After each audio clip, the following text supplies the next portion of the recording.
So you're about 6 times more likely to be struck by lightning than you are to become an Olympian. So becoming an Olympian, you are the elite of the elite. It is the pinnacle of sport, and I've managed to do it twice. So what the hell does real discipline mean? Well, I'm gonna explain what it meant for me. People look at me and say, wow, you're an Olympian. You must have this magical, unlimited source of motivation or a superpower to just get shit done.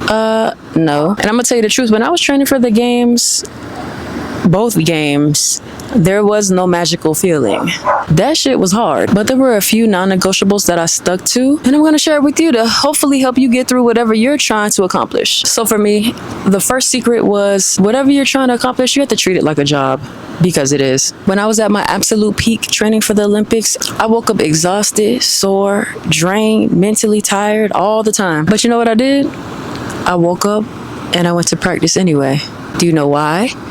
Because it was my job. So many people are waiting until they feel motivated to do the work, but I'm here to remind you that motivation is a feeling, and feelings change. You simply have to take your feelings out of the equation. So stop checking on how you feel and ask yourself, if you want to do it, get up and punch the clock. It's your job, point blank. I mean, if you want it bad enough. The second thing for me was learning to say no, and this really wasn't a hard thing to grasp for me. And really, it's all about figuring out what you need to say no to. When you got a big dream or a big goal, there's nobody babysitting you. You're not in grade school anymore. Mama telling you to go to sleep at a certain time. You got to figure out what you will and won't do, and what will and won't help your progress. When I was training, I had total freedom to do whatever I wanted. Of course, when you go to practice, you follow what your coach says. You go to the gym, you follow what your strength coach says. Okay, cool. But when I got home, I could do anything. I could go run the streets. I could eat what I want. I could be in a booty club if I wanted to. There was a lot of outings I had to say no to. A lot of restaurant dates that I had to say no to, because I knew they would be detrimental to what I was trying to do.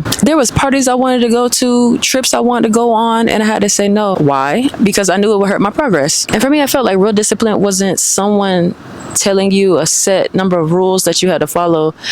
For me, it was about protecting my hard work. So when you got big goals and dreams, there's a lot of people that have big goals and dreams and who are just as hungry as you are. And think about it, in track and field, becoming a pro athlete, going to the Olympics, you are the elite of the elite. Everybody's fast, everybody's strong, everybody's talented, everybody's hungry. So going to that party, staying out late, eating that thing, why would I do that?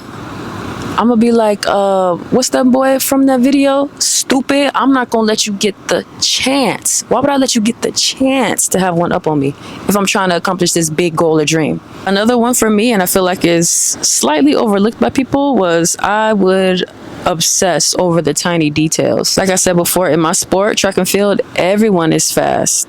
Everyone is elite when you're at that level. Like, the margin for error is so small. The margin between first place and last place is so small. And then when you think about when you run, if you're a sprinter, really your race is over. You blink your eye and it's done. And for me, focusing on the big stuff, I felt like that was my coach's job. For me, it was my job to make sure I was focusing on the small details to give me that advantage. Everybody is so good. And a lot of people think focusing on the big thing is what makes the leaps and bounds. But like, once you have your baseline, think about all the people who are overlooking the little small details that could push you ahead. I just feel like you have to pay attention to the small, tiny things and get them right over and over and over and over and over and over and over and over and over again.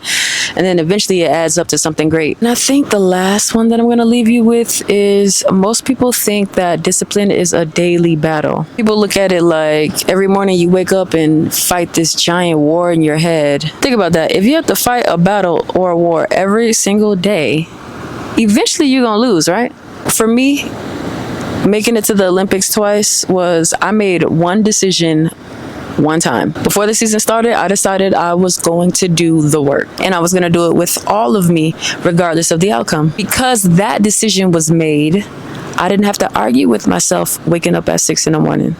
I didn't have to negotiate if I was going to do this or do that, or what I needed to do, or what I could possibly do, or what I shouldn't do, or what I could do. There was no debate. I was given two choices, And I chose the one that was most beneficial. It's like, are you going to eat the pizza or not eat the pizza? I'm not going to eat the pizza. Are you going to go to the party or you're not going to go to the party? I'm not going to the party. There was no negotiation because I had already made that decision long before the choices presented themselves. There was no debate. The choice was made. You got to stop trying to win a battle with your brain every day. You make the decision once. You decide that you're going to show up for your goals, no matter the feeling, no matter the weather, no matter the choice, no matter the whatever. And when you stop giving yourself options to quit, the hard work becomes a little easier. All right, y'all. That's all I got for today. If nobody told you today, I love you, and I'll see you in the next video.